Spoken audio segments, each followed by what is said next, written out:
Hola, hola, ¿cómo están, queridos hermanos de epístolas universales o generales o cartas generales también, que nos corresponde, ¿no es cierto?, en este ciclo en el Instituto Bíblico Asambleas de Dios, o también ahora, ¿no es cierto?, Centro de Estudios Teológicos de la Araucanía. Bueno, me presento, soy el pastor Marcelo Díaz y me corresponde a mí entregar esta clase. Así que en honor al tiempo, ¿verdad? Vamos a comenzar con una oración. Padre, en el nombre de Jesús, estamos delante de ti en esta tarde. Queremos que tú puedas glorificarte y manifestarte en esta clase. Queremos que tú puedas bendecir a cada uno de los alumnos y alumnas que van a tomar este módulo, Señor, que puedan ser bendecidos y llenos de tu gracia y de tu presencia. Gracias por este tiempo especial, ponemos todo en tus manos y confiamos y descansamos en tus promesas. En ti está nuestra esperanza y bendecimos la vida de cada uno de nosotros. Oramos en el nombre de Jesús. Amén y amén. Bueno, queridos hermanos, como estamos en este momento, ¿verdad? Quisiera que pudiéramos ver un pequeño video, ¿verdad? Que tiene que ver con las epístolas generales, pero en especial con la primera de ellas, que es la carta escrita del apóstol, ¿no es cierto?, Santiago.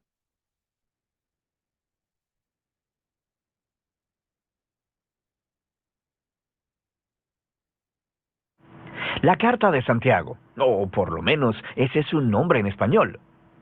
Si miras el griego, verás que el nombre es Jacobus, lo que traduce su nombre hebreo Jacob. Y por eso, la mayoría de las traducciones antiguas y modernas le dan el nombre de Jacobo, y así lo llamaremos en este video. Hay muchos Jacobos en el Nuevo Testamento.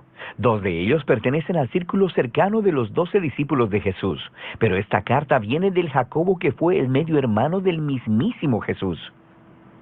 Conocemos la historia de este Jacobo por el libro de Hechos y por las cartas de Pablo. Después de que Pedro salió de Jerusalén para empezar nuevas iglesias, el medio hermano de Jesús, Jacobo, se levantó como un líder prominente en la iglesia madre en Jerusalén. Estaba compuesta en su mayoría de judíos mesiánicos o cristianos. Esta fue la primera comunidad cristiana de todas y sabemos que tuvo tiempos difíciles durante los 20 años que Jacobo fue su líder. Hubo una hambruna que llevó a la región a una gran pobreza, y esos judíos mesiánicos estaban siendo perseguidos por los líderes judíos en Jerusalén. Pero a través de todo ello, Jacobo fue conocido como un pilar de la iglesia de Jerusalén. También fue conocido como un pacificador que dirigió con sabiduría y valor hasta que fue trágicamente asesinado. Y en este libro tenemos el legado de la enseñanza y de la sabiduría de Jacobo, condensada en una obra breve y muy poderosa. El libro comienza como una carta, saludando a todos los judíos mesiánicos que estaban viviendo fuera de la tierra de Israel. Pero esta no está estructurada como las cartas de Pablo, donde él trata los problemas específicos de una iglesia local. Más bien, este libro es un resumen de la profunda sabiduría de Jacobo para todas y cada una de las comunidades de seguidores de Jesús. Y el objetivo de Jacobo no es enseñar nueva información teológica. Más bien, él quiere introducirse en tus asuntos y retarte sobre cómo debes vivir. La sabiduría de Jacobo ha sido fuertemente influenciada por 2 fuentes. La primera es la enseñanza de Jesús acerca de la vida en el reino de Dios, especialmente el Sermón del Monte, al que frecuentemente cita y del que se hace eco en el libro. La segunda influencia clave es la sabiduría bíblica del libro de Proverbios, especialmente los poemas en Proverbios del 1 al 9. Jacobo literalmente creció con Jesús y con el libro de Proverbios. Así que ahora su propia enseñanza suena como ellos. Está sellada con su lenguaje e imágenes. El libro consiste en discursos de sabiduría, breves y retadores, llenos de metáforas y frases cortas, fáciles de memorizar. Y en esencia, Jacobo está llamando a la comunidad mesiánica a ser verdaderamente sabios, viviendo de acuerdo al resumen que Jesús hizo de la Torá. Amar a Dios y amar al prójimo como a ti mismo. El cuerpo del libro se encuentra en los capítulos del 2 al 5, que consisten en 2 enseñanzas breves que llaman al pueblo de Dios a una devoción completa al camino de Jesús. Y, todos juntos, no desarrollan de manera lineal una sola idea principal. Cada enseñanza es independiente y concluye con una frase corta muy pegajosa. Pero todas estas enseñanzas están conectadas a través de palabras y temas claves que se repiten. Es realmente genial. Al inicio del cuerpo del libro hay dos enseñanzas. Primero, sobre el favoritismo y luego sobre el amor. Jacobo expone cómo tendemos a mostrar favor a las personas que pueden beneficiarnos, mientras que ignoramos a aquellas que no pueden hacerlo, usualmente porque son necesitados. Jacobo dice que esto es lo opuesto al amor, como Jesús lo definió. Él continúa mostrando cómo luce la fe y cómo no luce la fe. Si alguien dice que tiene fe en Dios, pero ignora a las personas que son necesitadas o pobres, la fe de esta persona está muerta, dice él.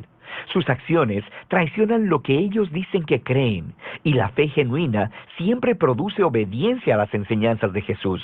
Ahora, a lo largo del libro, encontramos 3 lugares diferentes donde Jacobo desarrolla las enseñanzas de Jesús acerca de nuestras palabras, de manera que con la misma boca desatamos dolor sobre las personas, y luego vamos a ofrecer alabanzas a Dios. ¡Qué horrible! Y también juzgamos a las personas y luego hablamos mal de ellas a sus espaldas. Y también tendemos a distorsionar la verdad a nuestra conveniencia. La manera en que hablamos de las personas es una ventana hacia nuestros corazones y hacia nuestros valores centrales. Nuestras palabras expresan la verdad sobre nuestro carácter. Jacobo también cree que la comunidad del reino de Dios, como Jesús enseñó acerca de ella, es la clase de lugar donde las divisiones creadas por la riqueza o el estatus social son hechas inoperantes. Así que él advierte primero sobre la arrogancia que la riqueza puede crear en personas que creen que estarán en este mundo para siempre. Él dice, no, un día tus riquezas se pudrirán, así como tú. El pueblo de Dios debe vivir con paciencia y con la esperanza de que el regreso de Jesús pondrá todas las cosas en su lugar. Y esto debe inspirar a una vida de oración llena de fe. Esta parte del libro, todas estas enseñanzas, son tan poderosas y hay muchas más de las que tenemos tiempo de mencionar en este video. Pero, en serio, léelas todas y lentamente. Ahora, frente a estas 2 enseñanzas de sabiduría, tenemos el capítulo introductorio. Es una fuente de sabiduría y frases cortas, y están diseñadas para resumir las ideas principales de todo el libro. Este capítulo, de hecho, te introduce a todos los temas y palabras claves con los que te encontrarás en los capítulos del 2 al 5. Jacobo inicia diciendo que conoce por experiencia que la vida es dura. Después de todo, él fue martirizado, no mucho después de haber escrito esta carta, pero él cree que las pruebas y dificultades de la vida son en realidad regalos paradójicos que pueden producir perseverancia y moldear nuestro carácter. Dios puede hacer obras asombrosas dentro de nosotros en medio de nuestro sufrimiento y ayudarnos a hacernos perfectos y completos. Esa palabra, perfectos, es realmente importante para Jacobo. Él la repite 7 veces en el libro. En el hebreo y griego bíblicos, esta palabra se refiere a la plenitud. Significa vivir una vida completamente íntegra, donde tus acciones siempre son consistentes con los valores y creencias que has recibido de Jesús. Jacobo sabe que la mayoría de nosotros vivimos como personas fracturadas, con grandes inconsistencias en nuestro carácter. Todos estamos más afectados de lo que quisiéramos admitir. Sin embargo, Dios está en una misión para restaurar a las personas fracturadas, para hacerlas completas. Y eso comienza con la sabiduría, la habilidad para ver mis dificultades a través de una nueva perspectiva. Dios dará generosamente esta clase de sabiduría a las personas que se la pidan con fe, sin dudar del carácter de Dios. Y cuando nos damos cuenta de nuestra condición humilde y frágil delante de Dios, somos obligados a elegir entre la ansiedad o la confianza. Y la verdadera sabiduría significa decidir creer que Dios es bueno, a pesar de mis circunstancias. Así que, si es la pobreza lo que te lleva a tener tiempos difíciles en tu vida, Jacobo dice, intenta verla como un regalo que te obliga a confiar solo en Dios. Además, la riqueza es pasajera, todo pasará, como la hierba en el calor del verano. Y así, cuando tengas tiempos difíciles, no acuses a Dios. Más bien, deja que tus circunstancias te enseñen lo que Jesús enseñó acerca del carácter de Dios, que el Padre es generoso, que Él está ahí para encontrarse con nosotros en medio de nuestro dolor y que Él es digno de confianza. Y es este Dios quien a través de Jesús nos ha dado un nuevo nacimiento para hacernos una nueva clase de humanos que pueden enfrentar sus sufrimientos con una completa confianza en el Padre, como lo hizo Jesús. Y esta nueva humanidad es algo que descubrimos no solo cuando escuchamos la palabra de Dios, sino cuando hacemos lo que ella dice que hagamos. Jacobo llama aquí a la palabra de Dios la perfecta Torá de libertad. Él se refiere aquí al más grande mandamiento de la Torá, que fue pasado a nosotros a través de Jesús, que Él nos libertó para amar a Dios y a nuestro prójimo. Y Jacobo muestra de manera práctica cómo luce esa clase de amor. Significa hablar a otros de manera bondadosa y amorosa. Significa servir a los pobres y significa vivir en completa devoción exclusiva a Dios. Ahora puedes ver cómo este capítulo inicial contiene todas las palabras e ideas claves que se exploran con mayor profundidad en las dos enseñanzas de los capítulos del 2 al 5. Jacobo se empapó de la sabiduría de Jesús y de los proverbios, y en este libro nos ha dado un gran regalo de su propia sabiduría. Este es un golpe en el estómago, hermosamente diseñado para aquellos que quieren seguir a Jesús, y de eso se trata el libro de Santiago, o Jacobo. Hola, hola hermanos, ¿cómo están cada uno de ustedes? Les doy la bienvenida a la clase de hoy, ¿verdad? Que tiene que ver con epístolas generales o cartas, ¿no es cierto?, generales o universales.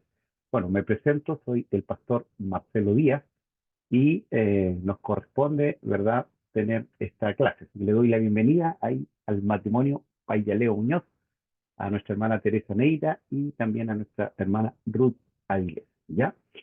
Quisiera compartirles el plan de trabajo. Hoy, ¿no es cierto?, les envié allí el material, el cual vamos a utilizar para estas clases. Ya, bueno, ahí en el programa aparecen que son 7 clases, pero en realidad son 6 clases. Ya, son 6 clases. Entonces, esta semana solo tendríamos este día miércoles, hoy día. Ya no tendríamos el viernes, pero la siguiente tendríamos, ¿no es cierto?, miércoles y viernes. Ya, para que ustedes también lo tengan allí claro. ¿Ya? Entonces voy a compartir igual acá, ¿no es cierto? Este es, ¿no es cierto?, el material que se les hizo llegar el día de hoy. Lo ideal, ¿no es cierto?, que ustedes lo puedan imprimir o lo puedan tener, ¿no es cierto?, en sus computadores, ¿ya? Y aquí está todo el material, ¿no es cierto?, de estas cartas o estas epístolas generales. No aparece Hebreo, que es parte de las cartas, ¿no es cierto?, generales, porque Hebreo se estudia en forma, ¿no es cierto?, independiente en el instituto, ¿ya? Entonces, por eso no abarcamos Hebreo, pero es parte de las epístolas generales. Entonces tenemos ahí, ¿no es cierto?, Instituto Bíblico Asambleas de Dios, materia epístolas universales o generales. Quien les habla, ¿no es cierto?, el profesor Marcelo Díaz, mayo del 2024, ya son 4 semanitas, ¿verdad?, con 6 clases. Y tenemos allí, ¿no es cierto?, el libro texto, obviamente la Biblia, la palabra del Señor, y también, ¿no es cierto?, un material que es el que estamos leyendo, que aparece después de estas páginas, ¿no es cierto?, que usted ya lo tiene ahí en el WhatsApp, ¿ya? Dice que la materia es un estudio de las cartas de Santiago, de Pedro, primera y segunda de Pedro, primera, segunda, tercera de Juan, y Judas. Ya son cartas cortas, ya, pero que también tienen una riqueza muy grande, ¿no es cierto?, de enseñanza para la iglesia que estaba siendo afectada en ese momento por falsos maestros, por falsa enseñanza y también por persecución. Ya cuando, bueno, veamos el primer PowerPoint, vamos a dividir las epístolas generales en cartas que fueron escritas para iglesias que fueron perseguidas. Esas son Hebreos, Santiago y Primera de Pedro. Ya fueron escritas para estas iglesias que estaban siendo perseguidas. Y Segunda de Pedro, Primera, Segunda, Tercera de Juan y Judas son cartas, ¿no es cierto?, que hacen referencia a falsas enseñanzas o falsos maestros. ¿Ya? Entonces esas son las dos grandes divisiones dentro de las cartas universales o de las cartas generales. Ahora, también reciben este nombre porque son abiertas para toda la iglesia, ¿ya? No como las cartas de Pablo, ¿no es cierto?, que iban para la iglesia de Éfeso, de Corinto, ¿verdad? En este caso, reciben el nombre de quien las escribe, ¿ya? Por eso tenemos ahí Santiago, Pedro, Juan, ¿no es cierto?, y Judas. Hebreo no tenemos el nombre porque no sabemos quién escribió el libro de Hebreo, ¿ya? Entonces, por eso no tiene el nombre de quién lo escribe. Ya hasta el día de hoy, ahí hay una disputa, ¿no es cierto?, para saber quién fue el que escribió esta carta de Hebreo, ¿ya? Entonces, vamos a ver estas cartas durante, ¿no es cierto?, estas 6 clases que vamos a tener con la ayuda del Señor, donde vamos a ver un trasfondo histórico y doctrinal de cada una de estas cartas, ¿ya? ¿Quiénes son los autores? ¿Quiénes son los destinatarios? y también grandes enseñanzas, ¿no es cierto? Y también advertencias que ofrecen, ¿no es cierto?, con respecto a estos falsos maestros y a estas falsas enseñanzas que ya estaban, ¿no es cierto?, infiltrándose dentro de la iglesia. Entonces, ¿cuáles son los objetivos estimados, ¿no es cierto?, de esta materia? Bueno, de conocimiento o cognoscitivos, conocer el tema, estructura y doctrina de esta epístola. Ya la idea es que usted tenga una visión global de qué dijo Santiago, qué dijo Pedro, qué dijo Juan y qué dijo Judas. Ya saber lo que creían los judaizantes, ya que es una de las corrientes, ¿no es cierto?, que fue detrás del apóstol Pablo, ¿no es cierto?, y de las iglesias del primer siglo, porque ellos predicaban que la salvación era por fe en Cristo, por gracia, no por obras para que nadie se gloríe. Pero los judaizantes decían, sí, la salvación es a través de Cristo, pero tienen que circuncidarse, tienen que guardar el día de reposo, no pueden comer carne de cerdo. Entonces, ahí vamos a saber un poquito también de esta corriente que eran los judaizantes, que fue una de las primeras herejías que comienzan a nacer dentro de la iglesia. Después vienen los gnósticos, ya los gnósticos tiene que ver con esta palabra gnosis, conocimiento, ya, entonces ellos decían que habían algunos dentro de la iglesia que tenían un conocimiento superior, y aquellos que tenían ese conocimiento superior solamente podían ser salvos, ya, pero dentro de este conocimiento superior estaba la dualidad de Platón, ya, ellos tomaban la filosofía de Platón. Platón decía lo siguiente, que este cuerpo o la materia era mala y que el espíritu era bueno. Entonces, si Jesús fue Dios, tiene que haber sido un fantasma, tiene que haber sido un espíritu, no podía haber sido de carne y hueso, ¿ya?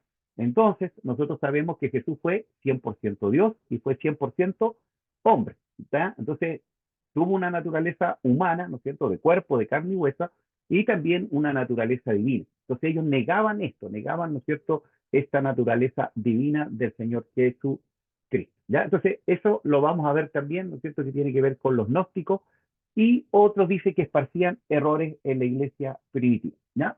Bueno, todo este material ustedes lo tienen allí, ¿ya? Entonces, obviamente, en las clases vamos a ver algunos PowerPoint que son más generales, pero usted tiene que avanzar, ¿no es cierto?, haciendo allí y leyendo su material, que va por lección. Santiago, después viene, ¿no es cierto?, primera de Pedro, segunda de Pedro, primera, segunda, tercera de Juan y el libro de Judas, ¿ya? Ahora, habilidades o, ¿no es cierto?, conocimientos o objetivos psicomotrices es preparar mensajes positivos usando pasajes de esta carta como texto. Bueno, yo no sé si ustedes ya pasaron hermenéutica y homilética. Homilética, ¿no es cierto?, tiene que ver cómo hacer distintos predicaciones. Y la predicación expositiva es cuando usted toma un pasaje de la escritura, ¿no es cierto?, o varios textos del mismo pasaje y de ahí extrae su mensaje. No se sale a otros textos, sino que usted desde, por decir, ejemplo, Santiago capítulo 1, del verso 3 al 6, ahí usted basa su mensaje y va analizando el verso 3, el verso 4, el verso 5. A eso se le llama un mensaje expositivo. Ahora, ¿por qué?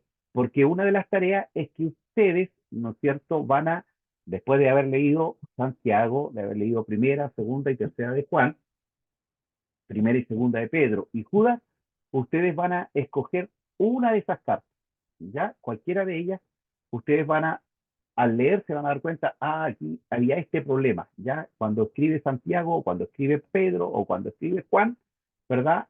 Hay esta situación, y entonces ustedes van a hacer un mensaje para esa iglesia, ¿ya? Es decir, ¿qué mensaje ustedes le predicarían si esta iglesia está pasando, ¿no es cierto?, o está teniendo una falsa enseñanza, están levantándose falsos maestros. Entonces usted hace un bosquejo, ¿no es cierto?, con respecto a el problema que está en esa iglesia, ¿ya? Predicar, dice, mensaje de estas epístolas con aplicación a las necesidades y problemas del auditorio. También usted va a poder sacar a futuro otras predicaciones, ¿cierto?, y mensajes también para poder realizarlas en su congregación o donde usted participa, ¿ya? Conocer, dice, un panorama de cada libro estudiado y aplicar las verdades a su propia vida, ¿ya? Entonces necesitamos conocer, ¿no es cierto?, la profundidad de esta enseñanza y aplicarlas a nuestra conocimiento. El video que acabamos de ver habla solo de la carta, ¿no es cierto?, universal o general de Santiago, ¿verdad? Y nos señalaba, ¿verdad?, que era como proverbios, que son dichos cortos pero con mucha sabiduría para, ¿no es cierto?, dirigir y guiar a esta iglesia que estaba naciendo, ¿ya? Y por último, objetivos afectivos o de actitudes o de emociones. Bueno, alcanzar la misma fe ferviente que impulsaba a los apóstoles, ¿no es cierto?, que llevaban este mensaje tan maravilloso a la iglesia que estaban haciendo, y también valorar las enseñanzas doctrinales de las epístolas. Recuerde usted que la iglesia estaba naciendo, ¿verdad? Y necesitaba tener una base doctrinal, ¿no es cierto?, y teológica, y las cartas, especialmente las de Pablo, y también estas cartas generales o universales, lo que hace es poner, ¿no es cierto?, esa base, ya esa base, esa solidez, ¿no es cierto?, en el conocimiento de la palabra del Señor, ¿ya? Entonces también, queridos hermanos, es importante, ¿verdad?, que ustedes asistan fielmente a clase, ¿ya? Bueno, en este momento tenemos 3, 4 alumnos, ¿verdad? Y me parece mucho que probablemente para el otro miércoles se van a incorporar 2 más, ¿ya? Entonces, la idea es que, ¿no es cierto?, solamente puedan faltar de las 6 clases a una sola clase, ¿verdad? Para que no pierdan, ¿no es cierto?, el sentido o el objetivo, ¿no es cierto?, de esto. Al final, en la última clase, igual vamos a tener un examen, ¿no es cierto?, de toda la materia, y aquí tenemos, ¿no es cierto?, la primera tarea, leer los libros de Santiago, primera y segunda de Pedro, primera y segunda, tercera de Juan y Judas, y hacer un informe de lectura, ¿verdad? Y que usted allí vaya poniendo palabras que usted no conocía, ¿verdad? Y las busque en un diccionario bíblico, ¿verdad? Y puede hacer allí un mini diccionario, ¿no es cierto?, de estas cartas, de la carta de Santiago, primera y segunda de Pedro, primera, segunda y tercera de Juan, y también de Judas, ¿ya? Y el otro trabajo que también, ¿no es cierto?, todo esto se va a entregar la última clase, ¿ya? Es una carta, usted debe escoger de estas cartas que vamos a estudiar, descubrir cuál es el problema al cual apunta, ¿no es cierto?, el autor, en este caso Santiago, Pedro, Juan o Judas, ¿verdad? Y usted hace un mensaje, un bosquejo de una predicación con respuesta, ¿no es cierto?, o salida a esa situación o a ese problema, ¿ya? O a esa necesidad. Entonces, no necesita de diccionario, no necesita, ¿verdad?, de ir ahí al internet, sino que usted va leyendo y dice, bueno, yo voy a tocar, ¿no es cierto?, tercera de Juan, que habla de este amado Gallo, ¿no es cierto?, que probablemente sea un pastor en la iglesia, y voy a hacer este bosquejo con este mensaje para esa iglesia, ¿ya? Así que, hermanos, no sé si está claro el tema de estas tareitas, ¿no es cierto?, que son importantes, ¿verdad?, para poder evaluarlo. Entonces, la última clase, son 4 semanas que tenemos, ¿verdad? Va a haber un examen, ¿no es cierto?, de toda la materia. Usted tiene que entregar también el informe de lectura con ese mini diccionario, ¿no es cierto?, que va acompañado en ese informe de lectura, y el trabajo, ¿no es cierto?, de un mensaje para una iglesia que usted va a escoger, ¿ya? Entonces, ahí está el sistema de calificación: 30% el examen, 30% el trabajo, 20% la asistencia y participación en clase, y 20% de la lectura, ¿ya? Dudas, consultas que quieran hacer, estimados, hasta aquí,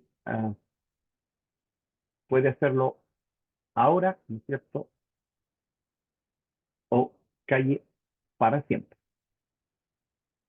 Ok, entonces está todo clarito, ninguna duda con respecto a las tareas. Entonces, Pastor, sí, vemos que está grabando la clase. ¿La va a compartir o la sí, grabación después yo, o no? sí, lo más Ya. probable es que mañana o pasado subo yo el link al mismo WhatsApp para que ustedes la puedan tener, ¿no es cierto? Y aquellos que también se integraron un poquito más tarde, ¿no es cierto?, puedan ver también el comienzo de la clase, ¿ya? Así que no, ningún problema, ahí lo vamos a estar subiendo, ¿ya?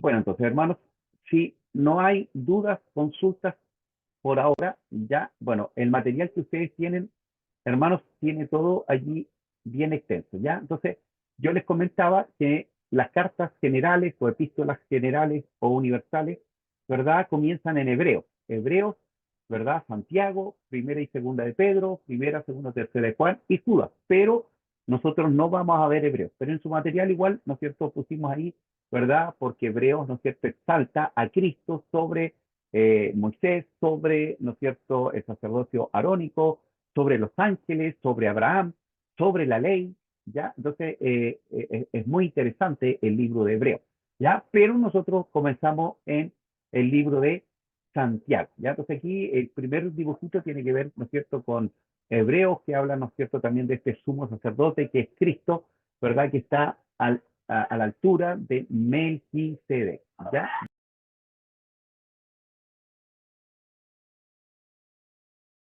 Entonces, tenemos también después Santiago, ¿verdad?, que es el medio hermano de Jesús. Santiago y Judas son hermanos de Cristo, de Jesús, que no creyeron cuando Jesús estaba presente, pero cuando Cristo resucita, ellos, ¿no es cierto?, vienen al Evangelio, vienen al conocimiento del Señor, y Santiago pasa a ser una columna dentro de la iglesia, ¿ya?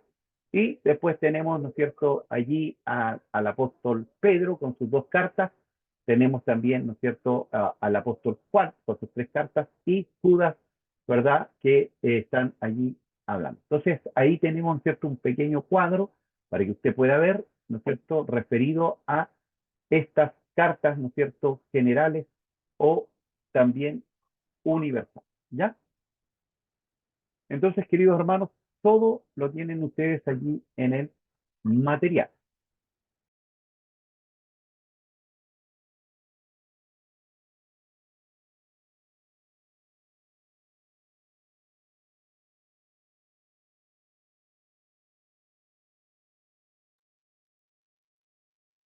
Entonces, espérenme un poquitito, vamos a compartir acá la pantalla nuevamente.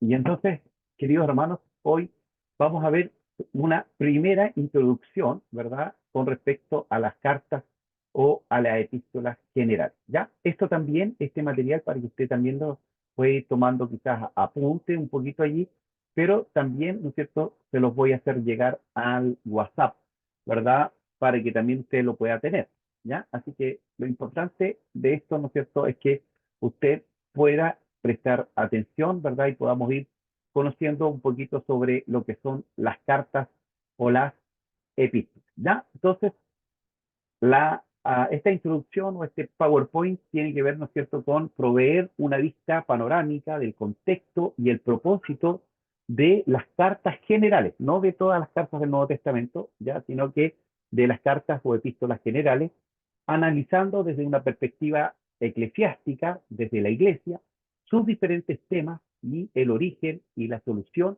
de los problemas presentados en ellos. Y todas las cartas o las epístolas nacen, ¿no es cierto?, por una situación, por un problema o por una pregunta que le hacen, ¿no es cierto?, al apóstol, quien escribe, y él da respuesta, ¿no es cierto?, o trata de alguna manera, ¿no es cierto?, de responder a alguna situación complicada que está viviendo la iglesia en esa ciudad, en ese lugar, ¿verdad? Y en este caso, como son epístolas generales o universales, son extendidas, ¿no es cierto?, a toda la iglesia. Entonces tenemos ahí esta división, ¿no es cierto?, del Nuevo Testamento. Tenemos los evangelios, Mateo, Marcos, Lucas y Juan. Después tenemos el libro de historia, que es el libro de Hechos, que habla de la historia de la iglesia, ¿verdad? Después tenemos las cartas paulinas, ¿no es cierto? Y también las cartas generales ya o universales. Y también, por último, profecía, que es el libro de Apocalipsis. Esa es la gran división, ¿no es cierto?, del Nuevo Testamento.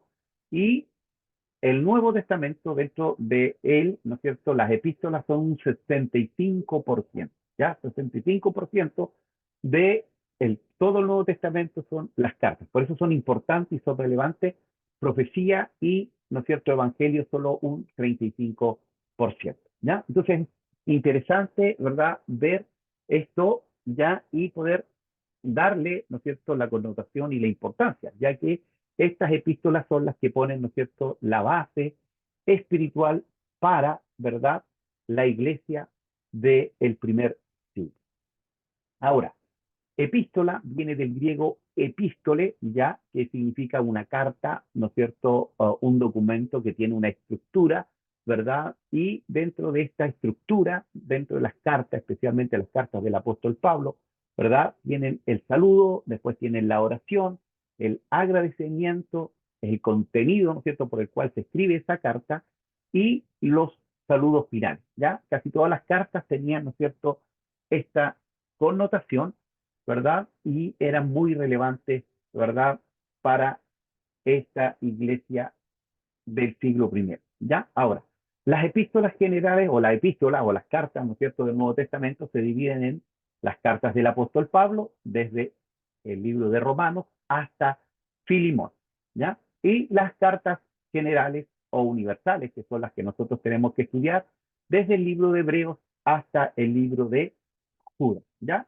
Es decir, el libro de Hebreos es el más extenso en realidad, que nosotros no lo vamos a tocar, pero Santiago, ¿no es cierto?, tiene 5 capítulos, ¿verdad? Y las otras tienen 3, 4 capítulos, y Judas solo tiene un capítulo, ¿ya? Entonces son cartas bien, bien cortas, ¿ya? Ahora, clasificación de las cartas paulinas, pero nosotros estamos viendo las cartas generales. Esto solamente, ¿no es cierto?, como cultura general, se dividen en cartas soteriológicas o de la doctrina de la salvación, ¿verdad? Y son primera y segunda de Corintios, Romanos, Gálatas, ¿verdad? Todas ellas tienen que ver con la doctrina de la salvación. Después están las cartas escatológicas o del evento futuro o de los últimos tiempos, y en ellas está primera y segunda de Tesalonicense, y las cartas, ¿no es cierto?, cristológicas o estudio de Cristo, ¿verdad? Colosenses, Efesios, Filipenses, Filimón y, ¿no es cierto?, este estudio de estas cartas, ¿ya? Cartas eclesiológicas o de la iglesia o pastorales también, ¿verdad? Primera y segunda de Timoteo y la carta también a Tito, ¿ya? Estas son las clasificaciones que tenemos de las cartas del apóstol Pablo, ¿verdad? Por los temas o las doctrinas que toca. También hay otra división por el lugar de donde él escribe, pero no lo vamos a tocar porque lo que nos interesa a nosotros son estas, las cartas generales o universales. Ya las cartas generales o universales tenemos allí, ¿no es cierto?, Hebreos y Santiago, que también tienen un trasfondo, ¿no es cierto?, para judíos cristianos, es decir, en su mayoría, ¿no es cierto?, discúlpenme, eran, ¿no es cierto?, judíos que se habían convertido al cristianismo, ¿ya? Entonces, estos judíos, ¿no es cierto?, estaban siendo perseguidos por sus propios hermanos, ¿ya?, por los judíos, ¿ya? Entonces, estaban viviendo tiempos complejos, difíciles, y por eso es relevante e importante, ¿no es cierto?, que nosotros podamos también atender esto, ¿ya? Y las otras son universales para toda la iglesia, no solo para aquellos, ¿no es cierto? Recuerde usted que la iglesia nace en una cuna judía, la gran mayoría eran judíos, pero al pasar el tiempo, especialmente, ¿no es cierto?, con el ministerio del apóstol Pablo, ¿verdad?, la iglesia ya pasa a ser mayoritariamente gentil, ¿ya? Y estos gentiles, ¿no es cierto?, reciben estas cartas de primera y segunda de Pedro, primera y segunda y tercera de Juan, y también, ¿no es cierto?, de Judas, ¿ya? Entonces, esta división de acuerdo a, ¿no es cierto?, a quienes atiende, ¿no es cierto?, estas cartas. Ahora, esto también es importante señalar. Las cartas que son escritas por los apóstoles en el primer siglo fue un medio que ellos tomaron, ¿no es cierto?, que ya existía, ¿no es cierto?, allí un sistema de correos, ya había un sistema de correos y también, ¿verdad?, que estaba o era dependiente del Imperio Romano, ¿ya? Y entonces los discípulos, por las distancias, ¿no es cierto?, y por el tiempo, utilizaron este medio, ¿no es cierto?, que ya existía, ¿verdad? Y podríamos llamarlo así, lo cristianizaron y bueno, Dios lo utilizó, ¿no es cierto? Por eso también están dentro del canon de la Escritura y por eso la Biblia dice que toda la Escritura es inspirada por Dios y útil para, ¿no es cierto?, corregir, instruir, ¿verdad?, en justicia. Entonces, tomaron esto, ¿verdad? Y fue de mucha, mucha bendición para la iglesia en el primer siglo, ¿ya? Entonces, por la distancia, era difícil moverse rápidamente, ¿no es cierto? Entonces, los apóstoles escuchaban las noticias y enviaban estas cartas que sirvieron, ¿verdad?, de base para la teología, para la doctrina de la iglesia primitiva, ¿ya? Entonces, tomaron este medio secular de comunicación para hacerlo un instrumento efectivo de instrucción espiritual que ha perdurado por más de 2000 años, ¿ya? Y estas cartas siguen siendo pertinentes porque son palabra de Dios, ¿ya? Es decir, fueron escritas en un tiempo para un destinatario o para una iglesia específica, pero que siguen siendo pertinentes para el día de hoy, ¿no es cierto? Eso es, ¿verdad? La hermenéutica, ¿ya? Desde la exégesis, ¿no es cierto? Extraemos lo que quiso decir el autor y lo llevamos y lo traemos al tiempo de nosotros, porque la palabra de Dios es viva y eficaz y más cortante que toda espada de doble filo, ¿ya? Ahora, algunas cosas especiales o características, ¿verdad?, de las cartas del primer siglo. Ya una hoja de papiro, recuerde usted que se utilizaba este material, que era un papel, podríamos llamarlo así, de plantas, ¿verdad?, que se entrecruzaba y se golpeaba, ¿no es cierto?, y quedaba como una hoja, que era como una hoja de oficio que tenemos en el día de hoy nosotros aproximadamente, donde caían 150 a 200 palabras, ¿ya? Entonces se usa el papiro.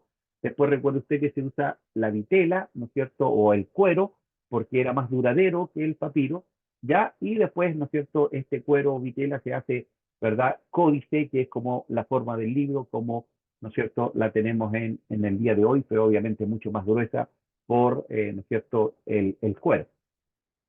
Caían 150 a 200 palabras, ¿no es cierto?, en una hoja de papiro, y una carta común de ese tiempo, ¿verdad?, tenía entre 90 a 200 palabras. Ya estamos hablando de las cartas de ese tiempo, no de las epístolas que aparecen en la escritura, porque después vamos a hacer esta comparación. Las cartas, dice, eran frecuentemente escritas con la ayuda de un escriba, porque la gente, ¿no es cierto?, en su gran mayoría era analfabeta, no sabía escribir, entonces necesitaban de un escriba ya profesional o de un notario, podríamos llamarlo más actualizado, y se enviaban a través de amigos o familiares de confianza porque el sistema, ¿no es cierto?, de cartas no era muy precario, entonces se utilizaban estas mismas, ¿verdad?, caravanas que iban de un lugar a otro y se mandaba algún escrito con alguna persona de confianza o que sea conocido. El promedio de una carta de Pablo es de 1.300 palabras, ¿ya? Es decir, eh, sale de lo normal, ¿verdad? Que las otras cartas tenían 150, 200 palabras. La más corta del apóstol Pablo tiene 300 palabras, y Romanos, que es una de las cartas más extensas del Nuevo Testamento, tiene más de 7.000 palabras, ¿ya? Entonces, para que usted pueda darse cuenta, ¿no es cierto?, de la diferencia entre las cartas que enviaba la gente común con las cartas que fueron enviadas a iglesias y también a individuos como a Timoteo, a Tito, ¿verdad?, a Simón, ya que eran individuos. Ahora, diferencia entre carta y epístola, en realidad nosotros lo usamos en forma sinónima siempre, ¿ya? Decimos las cartas de Pablo o las epístolas de Pablo, las cartas generales o las epístolas generales, pero en su esencia hay distinción, hay diferencia. Una carta es privada, es sin adorno y es personal. Entonces, una carta sería la que yo le puedo escribir a mi esposa, ¿verdad? Porque es para ella, privada, ¿no es cierto? No tiene adornos, yo le hablo, le escribo allí nomás, ¿no es cierto? Y bien personal. Una epístola, por el contrario, tiene un carácter universal, es decir, ¿no es cierto? Yo le escribo a mis hermanos que están en la iglesia, ¿no es cierto?, el buen samaritano. Entonces, sería de carácter más universal, tiene un saludo, ¿no es cierto? Doy gracias por la fe, el amor, que es lo que hacía el apóstol Pablo, ¿verdad? Tienen un bosquejo allí, y también tienen un público específico, que en este caso es para estos hermanos que están ahí en la iglesia, pero que ellos también puedan leerla, ¿no es cierto?, a otras iglesias. Que eso es lo que pasó con la iglesia en el siglo I, ¿ya? O con la iglesia primitiva. Ahora, ¿en qué se parecen tanto la carta como las epístolas, que son documentos ocasionales? Lo que les acabo de decir, que fueron escritos por una ocasión, por algo especial, porque le preguntaron algo, porque quisieron decir algo, ¿ya? Entonces, fueron escritas por una ocasión especial, ¿ya? Y también hacia un público específico del primer siglo, y por eso también es importante que nosotros conozcamos el contexto, ¿no es cierto?, cultural, político, social de ese tiempo, para que no traigamos, ¿no es cierto?, una situación de ese tiempo a este tiempo. El tiempo es distinto, es diferente, ¿verdad? Y es por eso que es importante que nosotros podamos entender aquello también. Ahora, las cartas en la antigüedad había un servicio postal imperial desde el César Augusto, ya ahí comienza a haber ya un sistema más formal de enviar cartas, Normalmente 4 personas estaban involucradas: el autor, ¿no es cierto?, que dictaba la carta, el secretario, el amanuense, el escriba, ¿no es cierto?, el mensajero que llevaba la carta y también, por último, el que recibía la carta, ¿ya? Se utilizaban secretarios y notarios públicos por diversas razones, debido, ¿no es cierto?, que muchos no sabían escribir. Lo otro, que el papiro era un material delicado que también no cualquiera podía escribir sobre él. Recuerde que no había un lápiz, sino que se hacía con pluma, ¿no es cierto?, allí, y los secretarios formulaban las cartas en un lenguaje apropiado. Es decir, había una persona que le estaba dictando, pero ellos también, ¿no es cierto?, entre comillas, ponían su prisma o su carisma. ¿Ya? Ahora, eran escritas en papiro, este material, ¿no es cierto?, vegetal. Similitudes entre las cartas del Nuevo Testamento y otras cartas contemporáneas, que se escribía de A B, es decir, del apóstol Pablo a la iglesia que está en Filipo, de Juan a la iglesia amada, ¿no es cierto?, o a Gallo, ¿verdad? Los saludos, ya la parte principal, que es el objeto de la carta, y después saludos finales o de despedida, ¿no es cierto?, y palabras de despedida, ¿ya? Diferencia entre estas cartas del Nuevo Testamento y otras cartas: bueno, un saludo y una despedida de gracia, paz, no se veían en las otras cartas, ya que tiene que ver con un saludo cristiano, ya. La gracia es este regalo de Dios, ¿verdad?, que da a cada uno de nosotros inmerecidamente, y la paz que recibimos también al haber recibido a Cristo en nuestro corazón, ¿ya? Las cartas de Pablo a veces contienen unas palabras de acción de gracias por sus lectores, y también, ¿no es cierto?, las cartas en el Nuevo Testamento cierran frecuentemente con una doxología o bendición, que no ocurre así con las otras cartas. Ahora, epístola o carta, ya vimos la diferencia. La epístola es un intento literario consciente, cuyo propósito es su publicación, es decir, que sea leída por mucha gente. En cambio, la carta es más personal, privada. La carta es de carácter privado y está escrita para una ocasión específica, careciendo del propósito de llegar a la posteridad. Entonces, ¿verdad? Esos son pensamientos distintos. La carta como para que sea leída por una persona en privado, y la epístola para que sea leída por muchas personas y que pueda seguir en el tiempo, ¿ya? Aunque las cartas de Pablo, dice, son muchas veces de carácter ocasional, Pablo escribe con autoridad apostólica, ya que le daba a las cartas un carácter normativo para otros tiempos y lugares, ¿ya? Es decir, yo, apóstol, ¿no es cierto?, de Jesucristo, ordeno, digo, pido esto, encomiendo, mando, ¿ya? De los 27 libros que componen el Nuevo Testamento, 21 son epístolas. Ahora, estas cartas, ¿por qué se escribieron? Se escribieron porque había una necesidad de mantenerse en contacto con las iglesias, ¿verdad?, y con las personas, y los apóstoles utilizaron las cartas o las epístolas, ¿ya? Y también, ¿verdad?, estas cartas hacían, ¿no es cierto?, que pudiéramos sentir más cerca al apóstol, ¿verdad?, al recibir sus noticias, ¿verdad?, su dirección, su consejería, y hacer caso también a él. Ahora, Gospel nota que la carta de instrucción cristiana fue una contribución cristiana casi tan original a los tipos literarios como lo fuera el Evangelio escrito. Ya, así como el Evangelio fue un tipo diferente de escritura, que no estaba dentro de las normativas literarias de ese tiempo, también las epístolas que se le escribe a las cartas tuvieron un énfasis diferente, distinto, y por eso también, ¿verdad?, fue muy original, ¿ya? Y fueron guiados, obviamente, nuestros hermanos por el Espíritu Santo, ¿ya? Los secretarios de las cartas en el Nuevo Testamento eran cristianos, ¿verdad? Y las cartas frecuentemente tenían un tono conversación, ¿ya? Es decir, con el deseo de poder, ¿no es cierto?, entre comillas, dar, por esta ocasión, por la situación que se enteraron, dar consejo, dar respuesta a alguna inquietud, a alguna interrogante, ¿verdad?, dar directrices, ¿verdad?, con respecto a cómo debía conducirse dentro de la iglesia, ¿verdad?, qué había que hacer, ¿no es cierto?, con ciertas situaciones. Todo eso tiene que ver, ¿no es cierto?, con estas cartas o epístolas, ¿verdad?, generales, ¿ya? Hermanos, dudas, consultas, preguntas. Hasta aquí eh, estábamos viendo solamente una pequeña introducción de estas cartas o de estas epístolas generales. Pastor, no alcancé a escuchar. Habló que de las 27, de los 27 libros del Nuevo Testamento, 21 eran epístolas, dijo, ¿o Sí, no? 21 son Sí. epístolas, exactamente. Ah, ya, pastor. Gracias. Sí, 21 son epístolas y dentro de ellas están las epístolas, ¿no es cierto?, del apóstol Pablo y las epístolas generales, ¿verdad?, o universales. Bueno, hermano, si no hay ninguna pregunta más, vamos a tener un recreíto, ¿verdad? Son 10 para las 9, volvemos a las 9 para seguir con la primera carta que vamos a ver, que es la epístola a Santiago. ¿Ya? Así que vamos a ir a un recreíto de unos 10 minutos para que puedan moverse, tomar un café.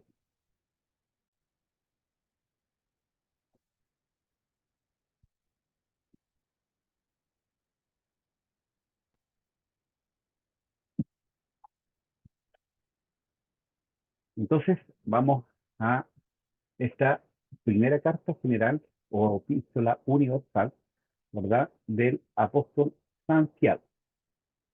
Veremos una pequeña introducción, el tema de esta carta, ¿verdad? El autor, el lugar, la fecha y también destinatario y propósito.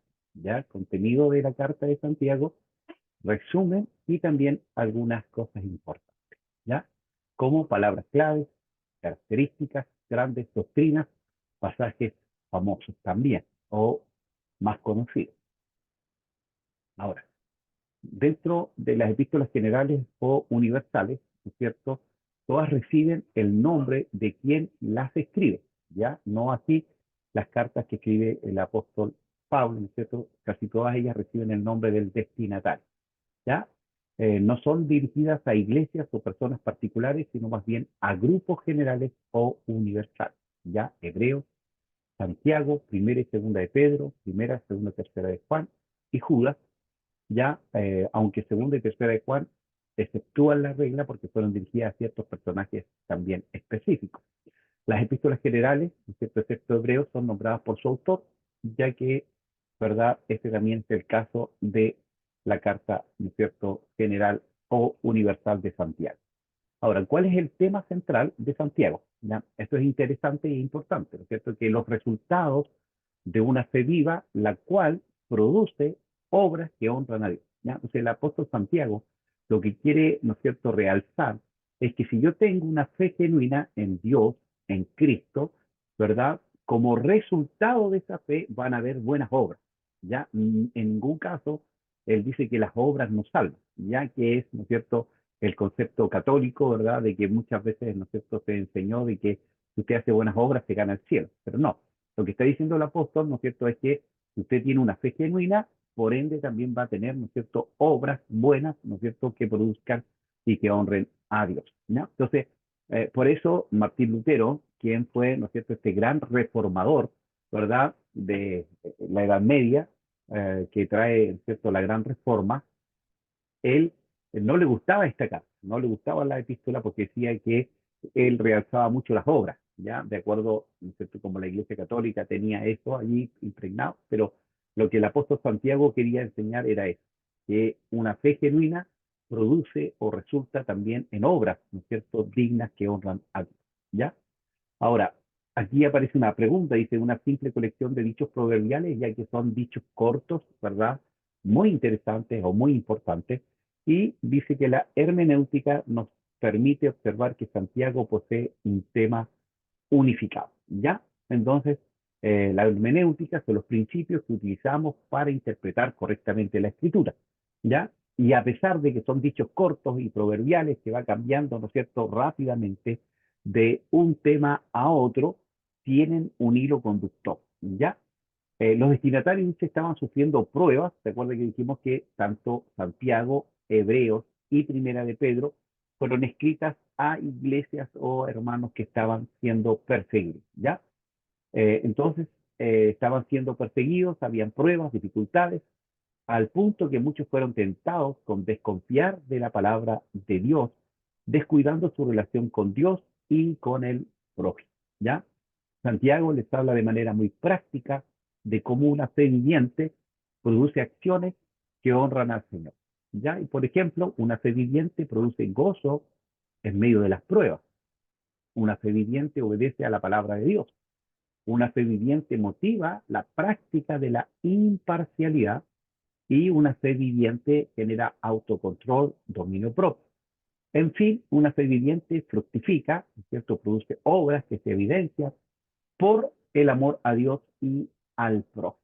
¿Ya? Entonces, trae gozo, produce obediencia a la palabra, motiva la práctica de ser imparciales, ¿verdad?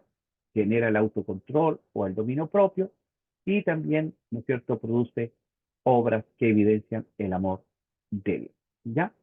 Entonces, dentro de este argumento, ¿no es cierto?, de que la fe produce, ¿no es cierto?, esta fe viva, produce una acción, ¿verdad? Cuando se enfrenta esta fe a las pruebas, esto produce madurez. Cuando se enfrenta a la tentación, esto produce firmeza. Cuando la fe se enfrenta a la palabra de Dios, produce frutos. Cuando se enfrenta, ¿no es cierto?, a las personas, produce imparcialidad. Cuando se enfrenta a la realidad, ¿no es cierto?, produce obras. Y si hay necesidad, va a haber una obra de suplir esa necesidad. Cuando se enfrenta, ¿no es cierto?, esta fe viva a la lengua, al hablar, va a producir control, ¿verdad? Y también, ¿no es cierto?, cuando se enfrenta el hombre sabio y de entendimiento, ¿no es cierto?, va a producir sabiduría. ¿Ya? Cuando se enfrenta al mundo, va a producir sumisión a Dios y cuando se enfrenta a la venida del Señor, paciencia y también una vida piadosa. ¿Ya? Ahora, ¿quién es el autor de esta carta? ¿Cuál Santiago? Porque en el Nuevo Testamento aparecen varios Santiago. Ya en griego es Jacobos o Jacob, es decir, Jacobo, del hebreo Jacob. Santiago es el nombre en español de la contracción de santo y de Jacob. ¿Ya? Posibles Jacobos o Santiago que aparecen en el Nuevo Testamento: Jacobo, hijo de Alfeo. Tenemos a Jacobo, el padre de Judas. Jacobo, hijo de Zebedeo, hermano de Juan. Y tenemos Jacobo, el hermano del Señor, ¿verdad? El hermano de Judas. Y este es el autor, ¿ya? El medio hermano de Jesús y también hermano de Judas, que escribe, ¿no es cierto?, la carta de Judas. Ahora, Jacobo, el medio hermano del Señor y hermano de Judas, es el escritor de esta epístola. Santiago había rechazado a Jesús como Mesías cuando él estaba vivo, ¿no es cierto?, presente, y después se convierte cuando Cristo resucita, ¿ya? Después de la ascensión de Jesús, él estuvo presente con sus hermanos y los apóstoles en el aposento alto y vino a ser uno de los principales líderes de la iglesia de Jerusalén, ¿ya? Después que Pedro fue liberado de prisión. Entonces pasa a ser después también una autoridad dentro de la iglesia, ¿verdad? En la iglesia primitiva. Habló con autoridad durante la asamblea llevada a cabo en Jerusalén en Hechos 15, cuando Pablo pide, ¿no es cierto?, qué cosas se le van a pedir a los gentiles, ¿verdad?, cristianos. Y se encontró, dice, con Pablo para escuchar un reporte de las misiones al mundo gentil, y Jacobo fue llamado también uno de los pilares de la iglesia primitiva, ¿ya? Juntamente con Pedro y con Juan, ¿ya? Y según Flavio Josefo, que es un historiador judío, fue martirizado el 62 después de Cristo, ¿ya? Entonces, vocabulario de Jacobo, ¿verdad?, que es conocido, parecido a lo que usa Santiago también en Hechos, ¿verdad? 15, dice que salud, amados, vuestras almas, visitar, guardar y volver o convertir. ¿Ya? Todo esto entonces tiene que ver, ¿verdad?, con este lenguaje en común. Ahora, ¿desde dónde escribe?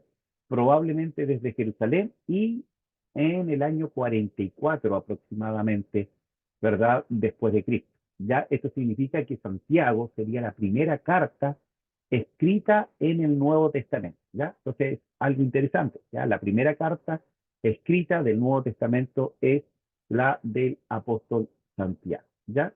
Entonces, lo más probable es que Santiago haya escrito esta carta, ¿verdad?, a creyentes que estaban dispersos como resultado de la persecución registradas en Hechos capítulo 12, aproximadamente el 44 después de Cristo. La epístola de Santiago nos menciona el concilio de Jerusalén, que describe Hechos 15, celebrado alrededor del 48-49, lo cual sería mencionado si el mismo ya se hubiese efectuado, ¿ya?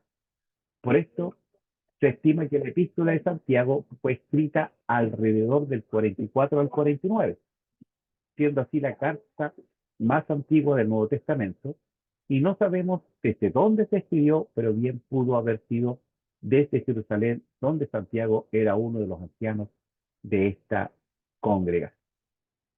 Ya, ahí tenemos un cuadro, ¿no es cierto?, cronológico, ¿verdad?, desde el nacimiento de Jesús hasta, ¿no es cierto?, que Juan es exiliado en la isla de Patmos, donde escribe el libro de Apocalipsis, ¿verdad?, allí, ¿no es cierto?, y donde se escribe primera y segunda, tercera de Juan, y Judas poquito antes.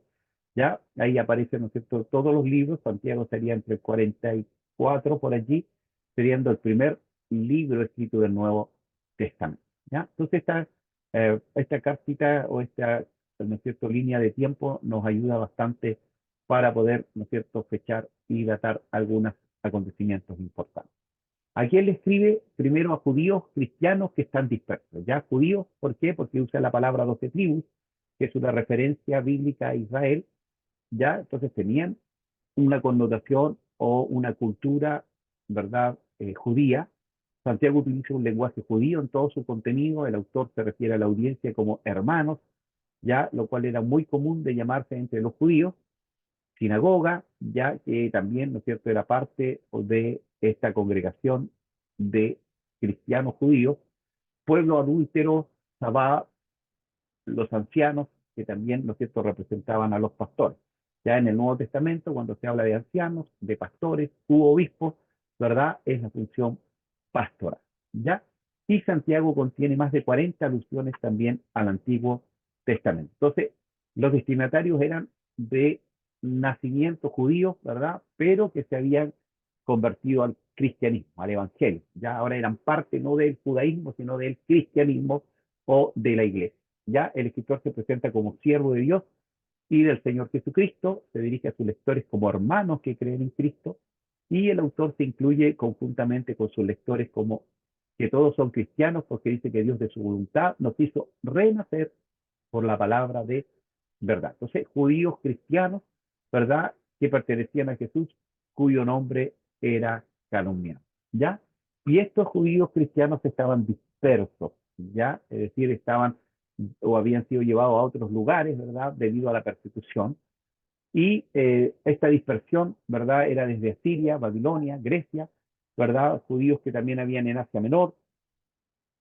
Santiago 1 habla de judíos creyentes dispersos en la persecución de la iglesia, y después de la muerte de Esteban, la iglesia de Jerusalén fue dispersa por toda Judea, Samaria, hasta llegar a Fenicia, Chipre y Antioquía. Según el libro de Hechos, los cristianos dispersos eran en su mayoría judíos que habían sido expulsados de Jerusalén alrededor de los años 31 al 34. Posteriormente hubo otra persecución bajo el rey Agripa, registrado en Hechos capítulo 2. Destinatarios, ex miembros de la iglesia de Jerusalén. ¿Ya?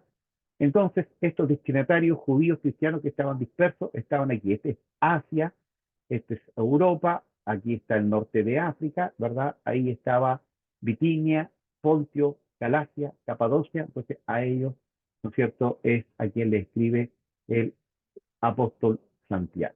¿Ya? Entonces, después de la muerte de Esteban, la iglesia de Jerusalén fue dispersa por toda Judea, aquí está Jerusalén, ¿verdad? Toda Judea, Samaria, hasta llegar a Fenicia, ¿verdad? Y de ahí hasta Antioquía y fin, ¿ya? Para que ustedes lo tengan ahí claro, ¿verdad? Este es el mar Mediterráneo. Así que para que ustedes vayan viendo. El propósito de esta carta, ¿no es cierto?, que escribe, ¿no es cierto?, el apóstol Santiago, escribió, dice, una carta pastoral a los hebreos creyentes que estaban dispersos, ¿verdad?, y que antes de la persecución pertenecían a la iglesia en Jerusalén. Entonces ellos tienen que huir de Jerusalén por la persecución y están dispersos. Cuando hablamos de hebreos, cuando hablamos de judíos y cuando hablamos de israelitas, estamos hablando del mismo pueblo, ¿ya? Entonces, hebreo tiene que ver con su lengua, Israel o israelitas con su nación, ¿verdad?, y judíos su religión, ¿ya? Pero ellos se habían convertido al cristianismo, ¿ya? Estos creyentes vivían en la pobreza, trabajando para ricos hacendados que los explotaban. Entonces también ahí había abuso de parte, ¿no es cierto?, de aquellos amos o de aquellos patrones, ¿verdad?, y estaban siendo perseguidos, estaban siendo explotados, ¿verdad? Tenían dificultades, entonces Santiago respondió a sus necesidades escribiendo una carta especial para ellos, ¿ya? Por eso Santiago les escribe para amonestarlos, exhortarlos y alentarlos, ¿ya? Qué tremendo. ¿Sí? Él se dio cuenta de que estaban siendo perseguidos, que estaban pasando un mal tiempo, ¿verdad? Y él los anima, él los alienta, él los exhorta y también amonesta, ¿ya? En su mayor parte dice con un tono de interés pastoral a través de los diversos temas que expone alrededor de su principal argumento, la fe que da fruto, ¿ya? Entonces, esta iglesia que estaba siendo probada, la fe, ¿no es cierto?, ante la prueba que produce crecimiento, madurez espiritual, fruto, ¿ya? En resumen, Santiago escribe con el propósito de exhortar a sus lectores a respaldar la profesión de fe que hacían con sus labios y por medio de un testimonio positivo y práctico, ¿ya? Ahora, el contenido de Santiago dice allí, ¿no es cierto?, los resultados de una fe viva, la cual produce obras que honran a Dios. Ya la fe viva en relación con las pruebas, las tentaciones y la palabra de Dios en el capítulo 1, del verso 2 al 27. La fe viva produce imparcialidad, ya que dentro de la iglesia estaban haciendo acepción de personas, ¿verdad? Y buenas obras, capítulo 2, del 1 al 26. La fe viva en relación con la comunicación verbal y la sabiduría, ¿cierto? Controlar la lengua, ¿verdad? Ser sabios antes de hablar. Capítulo 3, verso 1 al 18. La fe viva en relación con los placeres del mundo. Capítulo 4, del verso 1 al 12. La práctica de la fe viva produce reconocimiento de la soberanía de Dios, del capítulo 4, verso 13 al capítulo 5, verso 6. La práctica, ¿no es cierto?, de la fe viva en relación con la segunda venida de Cristo. Y por último, la fe viva en relación con las dificultades, ¿no es cierto? Este contenido o este bosquejo lo tomamos, ¿no es cierto?, de un estudio de Evis Carballosa, ¿no es cierto?, Santiago, una fe en acción, ¿ya? Entonces, vamos ya al libro, ¿verdad? Capítulo por capítulo. El capítulo 1, ¿no es cierto?, nos habla de una fe viva que produce obras que honran a Dios, ¿ya? Entonces, una fe viviente produce gozo en medio de las pruebas porque esta iglesia estaba siendo probada, ¿ya? Después de una breve introducción, donde se identifica a sí mismo y a sus destinatarios, Santiago inicia la primera parte de su argumento en que una fe viviente produce gozo en medio de las pruebas. Y como resultado de la prueba, crecemos en la paciencia, y la paciencia produce madurez. Además, esa fe viviente nos mueve a orar por sabiduría divina en medio de las pruebas, y cuando Dios interviene en respuesta a esa fe, nos asegura la victoria en medio de la tentación.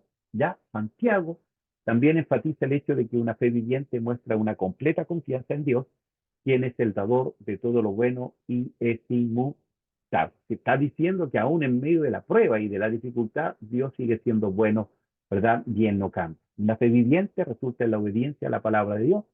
Y por último, Santiago enfatiza los resultados efectuados por la palabra de Dios en los creyentes. Resulta en pureza de vida, mientras que la desobediencia resulta en hipocresía. ¿Ya? Entonces, si obedecemos la palabra, ¿cierto?, va a producir pureza, mientras que la desobediencia resulta en hipocresía. La religión que agrada a Dios está basada en la obediencia a su voluntad, ¿verdad? Y también, ¿no es cierto?, a esta palabra revelada de parte de Dios. Capítulo 2, una fe viva produce obras que honran a Dios. Una fe viviente motiva la práctica de la imparcialidad, ¿ya? Estaban haciendo acepción de personas, miraban, ¿no es cierto?, con mucho agrado cuando venía alguien que tenía recursos o dinero, pero despreciaban a aquellos que llegaban quizás con pobreza, ¿ya? La imparcialidad mira hacia las cualidades internas de la vida, armoniza con los propósitos selectivos de Dios y cumple la ley real, ¿ya? Dios es justo, Él no hace acepción de personas, Él trabaja, ¿no es cierto?, y ama a todos por igual. Una fe viviente da frutos en toda buena obra. Este es el pasaje central de la epístola, el cual enfatiza más que todos los otros pasajes en la necesidad de una fe viva. La fe muerta, ¿no es cierto?, es la que no da frutos, ¿ya? Es la que no puede salvar. Y la cuestión no es si la fe en Cristo puede salvar. El punto es que si alguien dice que tiene fe, pero no lo evidencia con frutos de justicia, Entonces el tal no tiene más que una fe muerta, aunque diga que tiene fe, así que una fe que no obra, aunque esté relacionada con un credo ortodoxo, está muerta. Abraham y Rahab son ejemplos de fe viviente porque eligieron obedecer a Dios a pesar del costo. ¿Ya? Entonces ya tenemos el capítulo 1, el capítulo 2, el capítulo 3. Dice que una fe viviente genera autocontrol. Tiene que ver mucho, ¿no es cierto?, con la lengua, que es un miembro muy pequeño, pero que tiene, ¿no es cierto?, la lengua también, dice Proverbios, poder de vida y de muerte. Ya el autocontrol o dominio propio en el hablar se requiere sobre todo los que están ocupados en la enseñanza de la palabra de Dios. ¿Ya? Entonces, cuán importante es, ¿no es cierto?, que pensemos antes de hablar, ¿verdad? Que veamos si no va a dañar, si no va a herir. Si una persona es capaz de controlar su lengua, posee sabiduría divina y Dios controla toda su vida. ¿Ya? Una lengua no controlada se convierte en un instrumento satánico y en evidencia de una sabiduría también, ¿no es cierto?, mundana. ¿Ya? Porque hay una sabiduría divina, pero también hay una sabiduría, ¿no es cierto?, diabólica, dice el escritor, ¿no es cierto?, y una sabiduría del hombre. ¿Ya? Capítulo 4 y parte del capítulo 5, una fe viviente produce también humildad. Ya la humildad está muy relacionada con la obediencia, con la sujeción. Si no se practica la fe viva, el resultado es carnalidad, mundanalidad que se torna en enemistad contra Dios y contienda con los hermanos. ¿Ya? Una fe viva distingue entre lo permanente y lo temporal, y Santiago advierte, ¿verdad?, que la vida en este mundo es como vapor. Por esto nuestros planes deben estar siempre humildemente supeditados a la voluntad de Dios. ¿Ya? Entonces, queridos hermanos, ¿verdad? La vida en este mundo es como vapor, es decir, hoy es, mañana no es. Por eso, cada minuto, cada día, ¿no es cierto?, debemos valorar la vida, ¿no es cierto?, y ser sabios al usar, ¿no es cierto?, el uso del tiempo allí. También las riquezas de esta tierra son temporales, perecederas y engañosas, por lo tanto no debemos poner nuestra confianza en las riquezas. ¿Ya? Y por último, capítulo 5, una fe viviente se apoya en las santas escrituras. ¿Ya? Y eso es muy, muy relevante o muy importante. ¿Ya? Porque es la palabra de Dios la que sostiene nuestra fe. ¿Ya? La fe viene por el oír y el oír la palabra del Señor. Finalmente, Santiago dice, concluye su argumentación enfatizando, ¿no es cierto?, las escrituras. Una fe viviente es impulsada por la esperanza de la segunda venida del Señor y ejemplificada por los sufrimientos y paciencia de los profetas. Santiago termina con la misma nota que comenzó al principio de su carta, una oración. La oración es una evidencia sólida de una fe viviente. Alguien dijo que si la palabra es alimento, la oración es la respiración de la vida cristiana. No solo los vivos respiran, Santiago habla aquí de la oración de fe. ¿Ya? En conclusión, reiteramos que Santiago no estaba escribiendo enseñanzas sin propósitos o ideas sin relación. Él tenía un principio unificado que deja claramente establecido en su carta: una fe viviente produce la clase de obras que glorifican a Dios. Ahora, ideas claves o características. Bueno, la carta enfatiza la importancia de los frutos de una fe genuina. Ya la palabra obras o su equivalente se repite unas 14 veces. La fe y las obras no son antitéticas, ya, sino, o no se contraponen, sino que las obras son el producto o el resultado de nuestra fe. Hay más de 40 alusiones al Antiguo Testamento, más de 20 alusiones al Sermón del Monte. Es uno de los libros del Nuevo Testamento que más utiliza el lenguaje figurado. Los tipos y figuras ayudan al autor a exponer su enseñanza a la luz de la vida práctica, tal como olas del mar, del viento. Bueno, olas del mar que van para allá y para acá, habla de inestabilidad. El viento, que tiene que ver también con la incertidumbre. El vapor, ¿no es cierto?, que alude a la pequeñez o la transitoriedad de la vida. El espejo, ¿no es cierto?, que nos remiramos a través de la palabra, que es la que nos muestra nuestras virtudes, pero también nuestros defectos. Anillo de oro y ropa espléndida, un símbolo de una persona rica. Timón del barco, un símil de un instrumento pequeño capaz de controlar algo grande, y a eso se hace referencia a la lengua. Y también utiliza por lo menos referencias, unas 30 referencias a la naturaleza. ¿Ya? Grandes doctrinas de esta carta, Santiago no expone sobre un tema doctrinal en sí mismo, ya que, como dijimos al principio, son frases cortas que van cambiando rápidamente, ¿no es cierto? Pero que tienen una gran allí enseñanza. Entonces, su objetivo, dice, no era el conocimiento teórico, sino más bien llevar a sus lectores a una conducta piadosa, basada en el conocimiento que ya tenían en la palabra de Dios. ¿Ya? Como no hay práctica sin teoría, ni teoría sin práctica, podemos decir que Santiago complementa el énfasis de Pablo en la justificación por fe, enfatizando por su lado de la fe verdadera se demuestra por frutos espirituales de justicia. La fe, ¿no es cierto?, que condena Santiago no es la fe que recomienda Pablo, más bien la fe que Pablo predica es la misma fe que obra con los frutos que Santiago demanda de los que han creído. Ya Pablo habla de la fe en relación con Dios, por lo cual somos declarados justos por Jesucristo sin las obras de la ley, ¿verdad? Y Santiago habla, dice, de esa misma fe en relación con los hombres, la cual obra en frutos que adornan la doctrina. Como dijo el mismo Pablo en Tito, también dijo el Señor, por sus frutos los conoceré. ¿Ya? Pasajes muy interesantes o importantes, ¿verdad? Escritos por esta carta, tened por sumo gozo cuando os halléis en diversas pruebas. ¿Ya? Contradictorio estar pasando o gozándose en medio de la prueba, pero es porque la prueba produce, ¿verdad? Paciencia y madurez. Si alguno de vosotros tiene falta de sabiduría, pídala a Dios. También un pasaje muy conocido. Si alguno tiene falta de fe, pídala. Pida, ¿no es cierto?, falta de sabiduría, pídala a Dios, el cual da a todos abundante y sin reproche. Bienaventurado el varón, ¿verdad?, que soporta la tentación, porque cuando haya resistido la prueba, recibirá la corona de vida. ¿Ya? Entonces también ahí es importante, ¿no es cierto?, que no es lo mismo ser tentado que ser probado. La prueba produce madurez, produce crecimiento, ¿verdad? Pero la tentación lleva al pecado. Ya si alguien cae en tentaciones, porque cae en pecado. Si alguien no pasa la prueba, no es que no haya o que haya pecado. Ya hay una diferencia. La prueba viene de parte de Dios. La tentación siempre viene de parte de Satanás o de nuestra propia carne, de nuestras propias concupiscencias. ¿Ya? El proceso de la tentación es siempre el mismo: mirar, desear, tomar. ¿Ya? Entonces, es como las etapas de la tentación. Hacedores de la palabra y no tan solo oidores, la religión pura, ¿verdad? Refrenar la lengua, visitar los necesitados, guardarse en santidad. Cualquiera que guarde toda la ley, pero ofende, en un solo punto, se hace culpable de todos. Otro pasaje también conocido.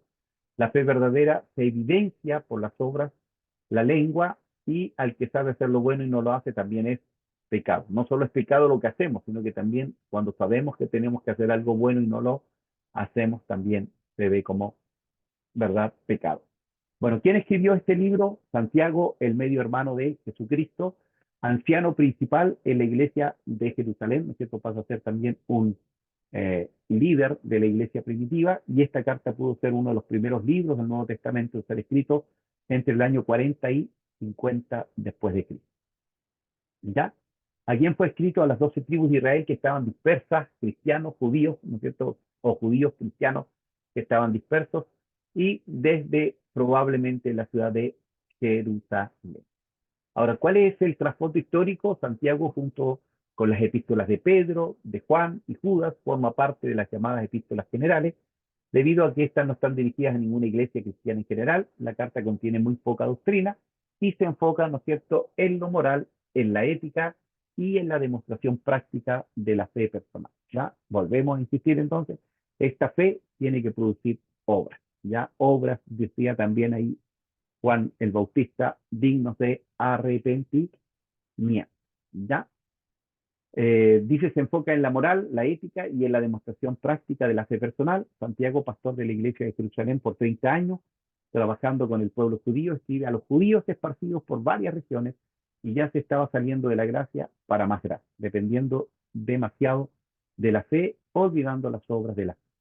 Si es una epístola, cuando fue fundada la iglesia, no está dirigida a una iglesia en particular, ¿verdad? Y de quién está compuesta la iglesia, no sabemos, pero probablemente, ¿no es cierto?, estos judíos cristianos, ¿verdad?, que estaban dispersos. ¿Cuáles son sus fuerzas? fuerzas salieron de la ley, ¿no es cierto? Su debilidad, ¿verdad? No hacían ninguna obra y falta de carácter cristiano. Por eso se les llama la atención. Ahora, ¿cuál es la idea principal del libro? Bueno, algunos temas son llevar a una vida cristiana práctica, ya no solo decir que somos hijos de Dios, sino vivir como hijos de Dios, exhortaciones, ¿no es cierto?, en medio de la prueba, de la dificultad, a mantenerse firmes y también, ¿no es cierto?, a obrar, a actuar, ¿verdad?, con obras, ¿no es cierto?, que glorifiquen a Dios, dirigidas también al carácter de ellos como cristianos. Se escribió, dice, ¿por qué? Por causa de que los cristianos judíos dependían demasiado de la fe y no tocaban nada de la práctica, es decir, no hacían obras.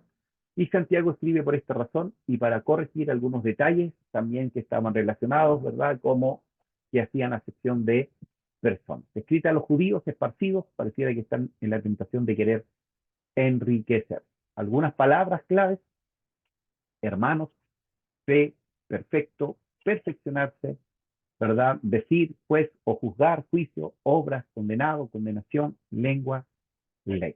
¿A quiénes le escribe? A creyentes en Cristo, entre los judíos de la diáspora. ¿Ya? Ahora, ¿por qué?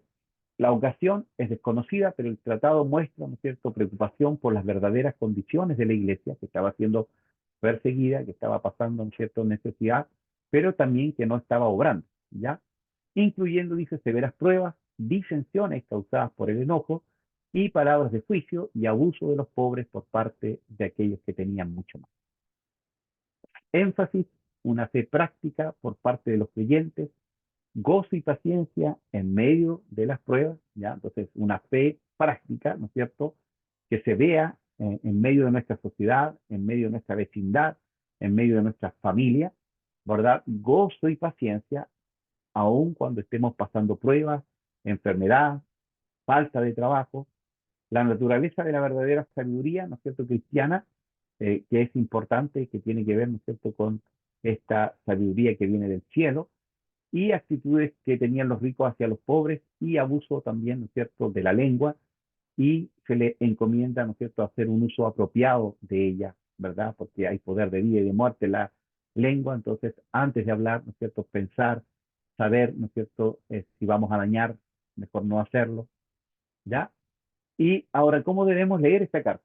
Bueno, cansado de dar vueltas, ¿quieres que alguien te lo diga directamente? Bueno, así es, Santiago es el indicado. Va directamente al grano. En esta carta sincera a todos los creyentes, él no trata de agradar a nadie, sino al Señor. Su mensaje expone claramente motivos y acciones erróneas, llenando esta breve carta con 54 órdenes que nos instruye a cómo vivir una vida de fe que es pura y verdadera. Muchas de las declaraciones de Santiago nos recuerdan los proverbios del Antiguo Testamento y las enseñanzas de Jesús en el Sermón del Monte. Santiago insta a responder con amor, humildad y paciencia, sin importar las circunstancias de nuestro día a día. Esta es la fe verdadera.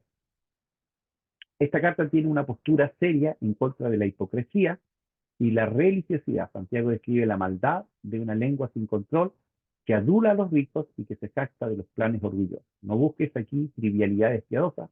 Espera encontrar una serie de instrucciones contundentes, específicas y prácticas que te ayudarán a desarrollar una vida cristiana auténtica. Y por último, ¿verdad? Algunos de los temas que trata, ¿no es cierto?, el apóstol Juan es una fe genuina, la declaración de Santiago. La fe por sí sola, si no tiene obras, está muerta. No es una contradicción a las enseñanzas de Pablo, sino que dice, ¿no es cierto?, que la verdadera fe produce obras, ¿ya? Que la salvación, ¿no es cierto? Pablo predica que la salvación es solamente por la fe y la gracia de Dios, una fe que sabe de seguro que Dios existe, pero que carece de confianza en Él, o que no se manifiesta en una vida transformada, no es fe del todo, ¿ya? Entonces tiene que haber resultados de esta fe, obras dignas de arrepentimiento, obras que glorifiquen al Señor, ¿no es cierto?, ayudando al prójimo, y también una transformación y un cambio en la vida del creyente. Las buenas obras, obras en Santiago es otro término para frutos, los cuales son los hechos del amor cristiano, que inevitablemente acompañan la fe auténtica. Entonces, frutos dignos de arrepentimiento, decía, ¿no es cierto?, Juan el Bautista, bueno, esos frutos también debemos darlos cada uno de nosotros como hijos de el Señor. Y por último, la sabiduría genuina.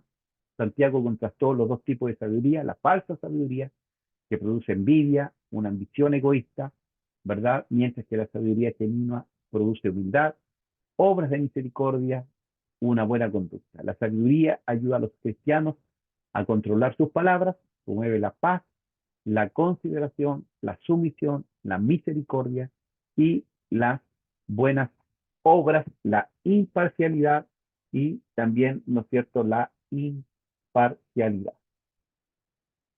Entonces, queridos hermanos,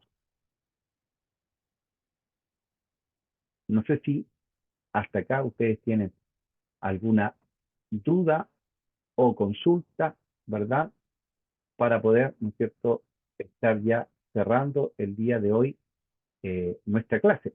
Ya nuestra clase. Así que si alguno de ustedes tiene alguna duda, Pastor, alguna cosa.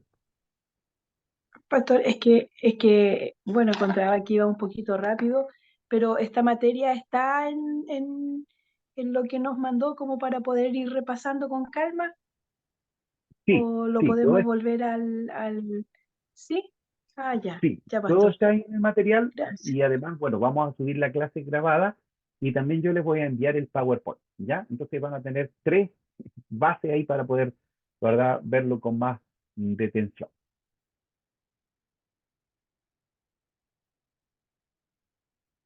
Entonces voy a pasar lista, querido hermano. Esperen un poquitito acá porque eh, vamos a pasar lista. Tengo acá, bueno, a la hermana Ruth Avilés. Amén. De sangre cuando hacía mi mamita empanadita de sangre. Hermano Antonio, Presente, pastor. hermana Marisol, hermana Teresa. Amén. Presente, pastor. Ok, gracias, estimados. Entonces, en esta hora vamos a tener un tiempo de oración. Bueno, comentarles para aquellos que llegaron un poquito más tarde, ¿verdad? Nosotros vamos a tener clases el próximo miércoles. Ya son 6 clases, no 7 como aparecían ahí. Ya son 6 clases que vamos a tener. Entonces, este viernes no habría clase, ya para que usted no se vaya a perder. No tendríamos clase el viernes, pero sí el próximo miércoles. Allí tendríamos 2 semanas, miércoles y viernes, y la última también solamente sería el día miércoles, ¿ya? Para que usted, bueno, ahí lo vamos a estar compartiendo también, ¿ya? Así que vamos a orar al Señor, ¿verdad? Para que Dios pueda bendecirles a cada uno de ustedes y nos encontramos, Dios mediante, el próximo miércoles a las 7:30. Ya hoy varios tenían problemitas a las 7:30, así que por eso lo corrimos a las 20 horas, pero la idea sería a las 7:30, ya, para que podamos participar. Oramos al Señor. Padre, en esta tarde te damos gracias por tu fidelidad, por tu amor. Gracias porque en todas las cosas tú eres glorificado y exaltado. Y Señor, gracias también por estas cartas, Dios mío, universales o generales, Dios mío, que vamos a estudiar. Y como hoy hemos estudiado la carta de Santiago, queremos que tú nos ayudes, Señor, que tú nos ayudes a controlar, como dice ahí el capítulo 3, nuestra lengua, que tú nos ayudes, Señor, para tener esa sabiduría que viene del cielo, esa sabiduría, Dios mío, que bendice, ese control, esa mansedumbre. Y bueno, tu palabra dice que también si tenemos falta de sabiduría podemos pedírtela. Bendice a cada uno de mis hermanos y hermanas que ha apartado este tiempo para que también ellos puedan crecer en la gracia y en el conocimiento de nuestro Señor Jesucristo. Gracias por este tiempo, gracias por esta noche, Señor. Tu cuidado y tu bendición sobre cada uno de nosotros. En el nombre de Jesús. Amén y amén.